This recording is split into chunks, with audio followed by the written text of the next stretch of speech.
महर्षि, अगर घर वालों की आज्ञा गुरुदेव की आज्ञा में से किसी एक को चुनना हो तो किसको चुने या किसके विरुद्ध हो जाए? अगर गुरुदेव की आज्ञा का पालन करोगे तो घर वालों के विरुद्ध हो ही नहीं सकते हो। घर वालों की आज्ञा के पालन में तो गुरुदेव के विरुद्ध हो सकते हो, लेकिन गुरुदेव की आज्ञा पालन करने से घर वालों के विरुद्ध हो ही नहीं सकते, क्योंकि वो गुरुदेव ही एक ऐसे जो सब में भगवत दृष्टि करा दे।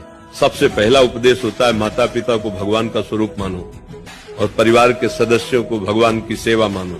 चयन करना तो सिर्फ गुरुदेव का ही चयन करना, संसार में कोई किसी का नहीं है। तो मुझे तो यही समझ में आता है कि अगर एक मूल को पकड़ ले तो पत्ता और डाली और फूल सब सही हो जाएंगे। मूल है भगवान, मूल है गुरुदेव। यदि उनको हमने पकड़ लिया तो सारी बात मंगल। आज तक किसी गुरुदेव के ऐसे वचन निकले हैं क्या जिससे समाज का अहित हो, जिससे जीव का अमंगल हो? अब उसमें मानने वाली बात ही क्या है?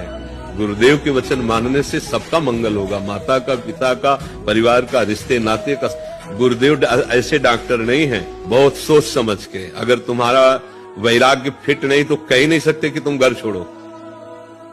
हाँ, वैराग्य की ज्वलंत स्थिति है, तब वो जब कहेंगे घर छोड़ो तो पूरे घर की जिम्मेवारी भगवान के हाथ दे देंगे। गुरुदेव को अभी समझा क्या है? गुरुदेव को समझ लोगे तो ये प्रश्न ही खत्म हो जाएगा कि हम उनकी बात माने कि उनकी बात माने। बात तो गुरुदेव की ही है और कोई मानने योग्य है ही नहीं। गुरुदेव की बात के आगे तो भगवान की भी बात ठीक ही है।